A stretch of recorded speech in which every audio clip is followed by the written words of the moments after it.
Now alternating current lesson 14 is we'll be discussing what is impedance triangle. Very simple, but ये करने से पहले थोड़ा सा पीछे जाके आपको रिवाइज कर दूं, then it will be convenient for you. जैसे कि पहले किया था, for a circuit containing a resistance only, pure resistance connected to an alternating source of EMF. E we had taken as E naught sine omega t, and in this case the current was derived as I naught sine omega t. Omega t means the voltage, EMF and current are in phase. Means when the EMF reaches the maximum value, the current also reaches the maximum value. When EMF reaches minimum value or 0, the current also reaches the minimum value 0. E naught is constant, I naught is constant. The value of E depends on this factor. The value of I depends on this factor. That is only depends on time. If omega t is equal to 0, that is when t is equal to 0, sine 0 is a 0, so this is 0 into E naught is 0, so E is equal to 0. Similarly, when omega t is 0, that is when t is equal to 0, in the beginning, sine 0 is 0, 0 into I naught is 0, so I is equal to 0. Similarly, when omega t is pi by 2, omega t is pi by 2. Omega t is equal to pi by 2. Omega is equal to 2 pi by t into t, that is equal to pi by 2.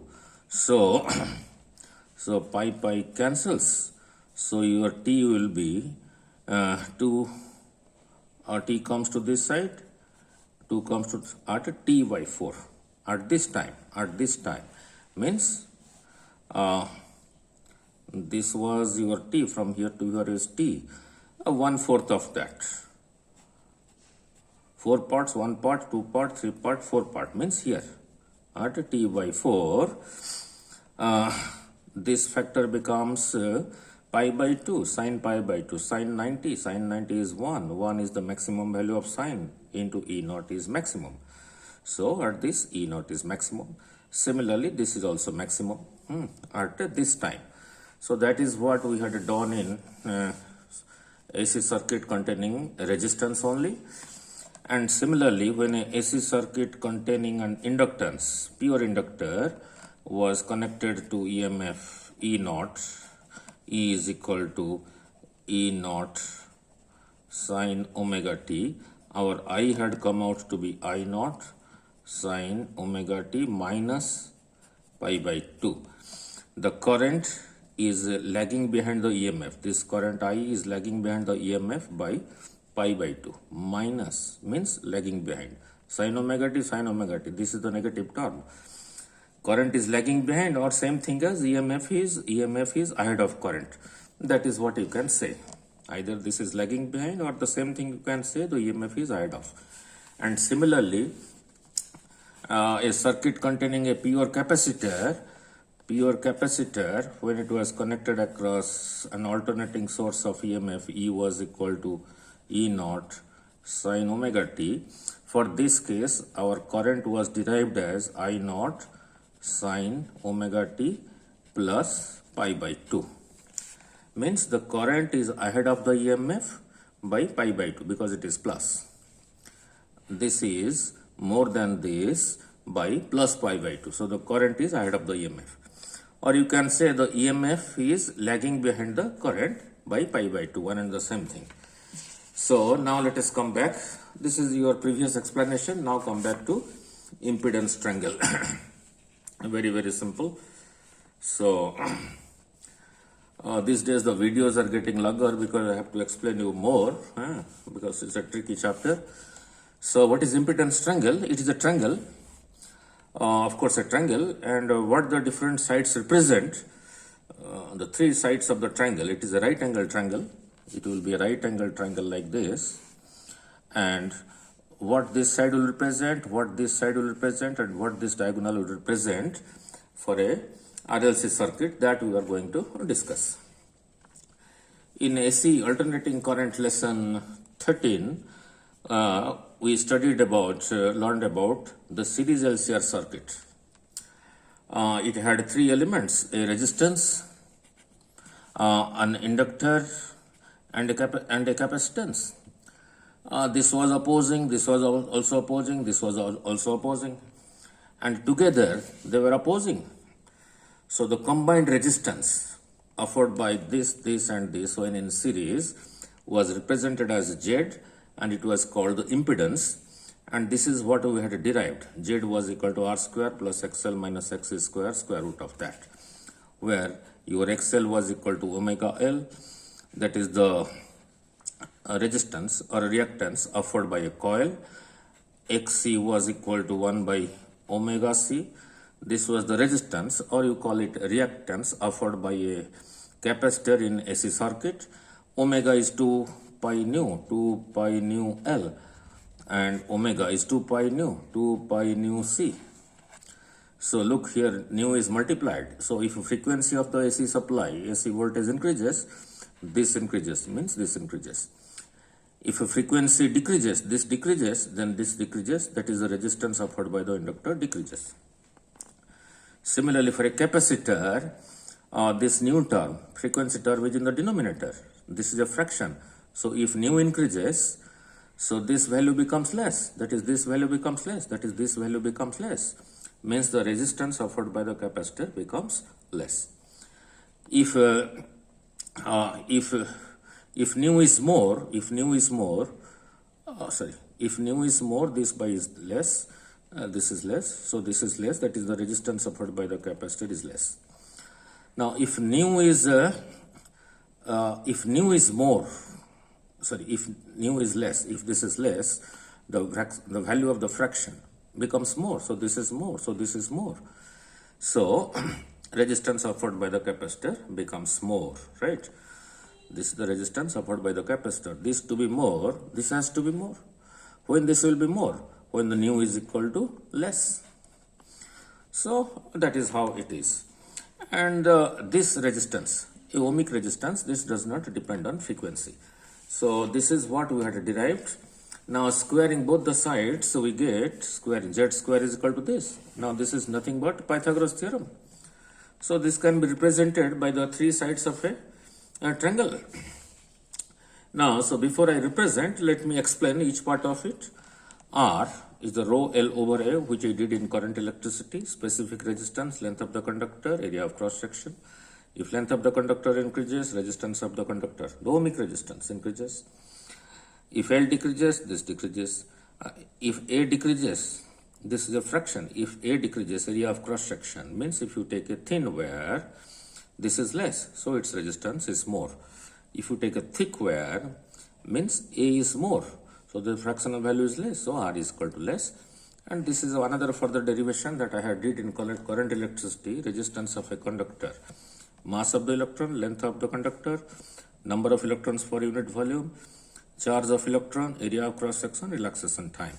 This resistance offered by a simple wire depends on the material of the conductor, right? Now this part, omega L, which was represented as XL, it was called the resistance. You call it resistance for a common man, but the proper physics word is reactance, offered by a coil due to induced EMF, which was opposing the change in current. Means whenever the current was increasing, it was opposing by developing an EMF. Whenever the current was decreasing, it was also opposing. That was in case of a coil called an inductor. So omega is equal to 2 pi nu L. So if a frequency is more, this resistance is more. If frequency is less, this resistance is less, because this is in the numerator, right? And one more thing also we had studied, for a capacitor in an alternating current circuit, the resistance it was offering was symbolically written as Xc. It was called a capacitive reactance, and we derived it as 1 by omega C in previous lessons. Omega is 2 pi nu, so 2 pi nu C. And this is a fraction, and the frequency is in the denominator. So for less frequency, if less nu is less, this fractional value is more, means this is more, means this is more, means the resistance offered is more. If mu is more, this fractional value is less, so this is less, so this is less. So the capacitor, that is how it behaves at different frequencies. For a DC circuit, nu is 0, so something by 0 is infinite. So this is infinite, that is this is infinite. So if a capacitor is connected across a DC source of EMF, if affords infinite resistance, it does not allow it to pass through the current. Only the two plates get charged, right? So this thing is called the resistance, or in the proper term called the reactance offered by the capacitor.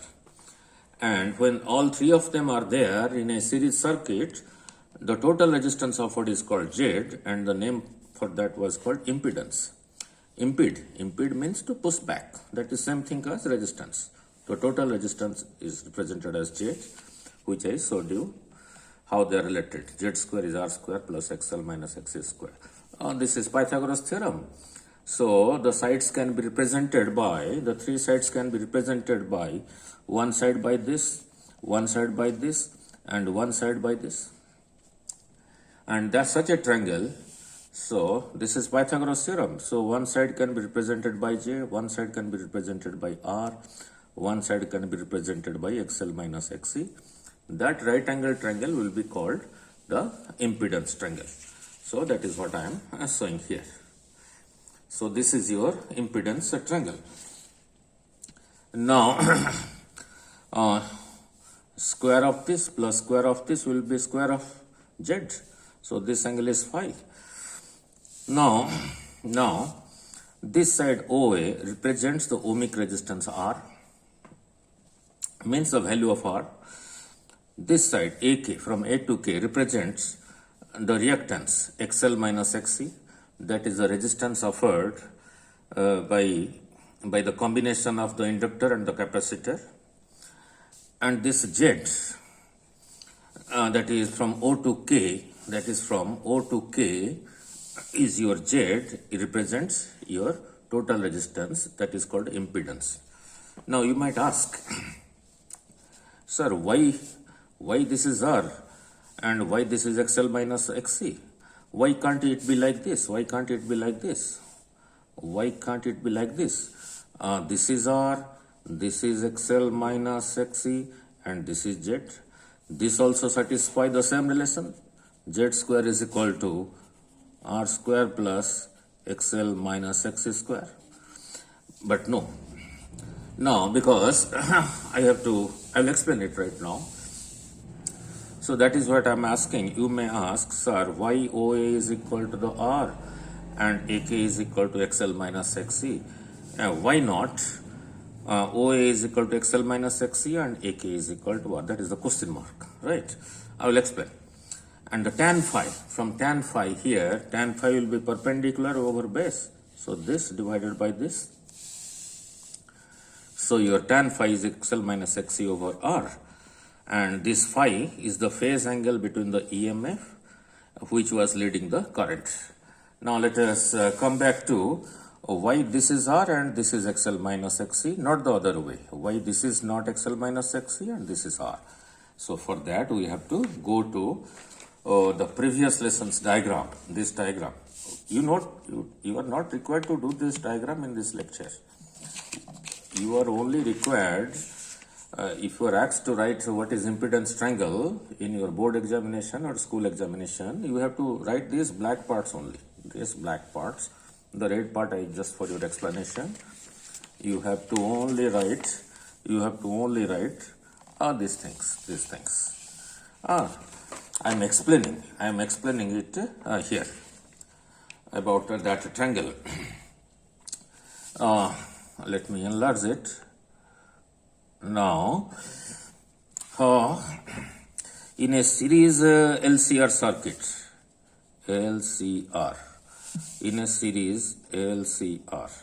it is not that you have to write L first, C in the middle, R in the last. It's not that way. You can write it R, L, C. You can write it as C or L, no problem. Right? So it is all the same. They have to be in series.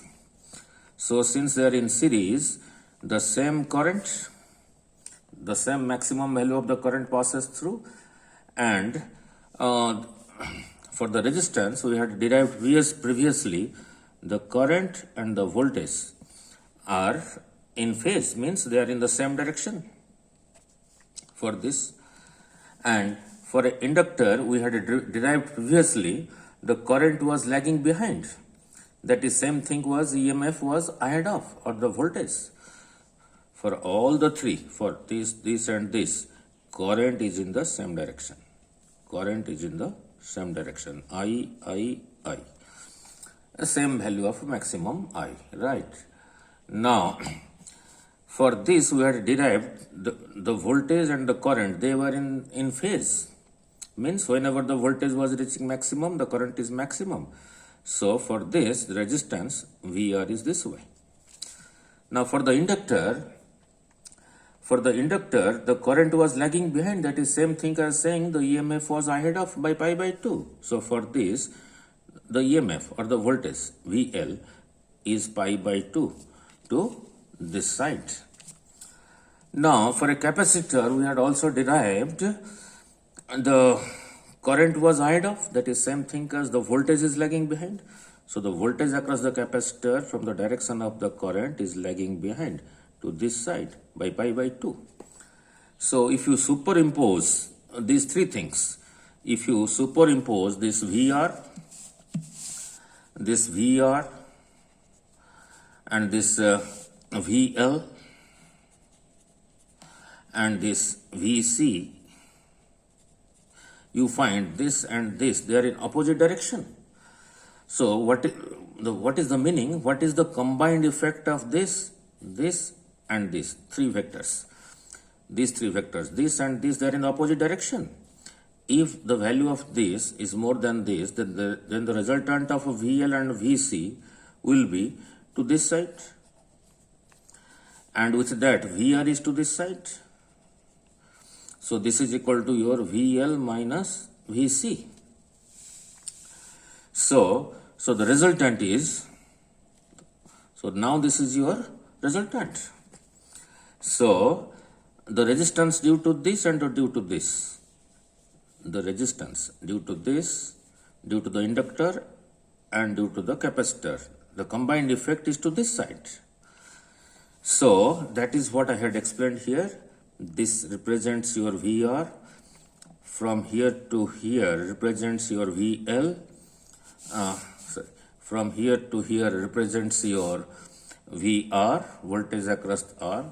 From here to here was represented voltage across the inductor. From here to here was the voltage across the capacitor. If VL is greater than VC, the resultant of VL and VC will be to this side, and VR is to this side. Resultant of VL and VC will be to this side, VL minus VC, and VR is to this side. So the final resultant is this. This is the reason why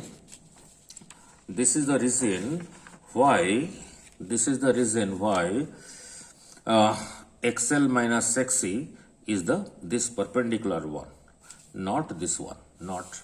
This is the reason why XL minus XC is to this side and R is to this side, not the other way, So I hope it is now clear to you. So any further questions you can ask me, you can call me.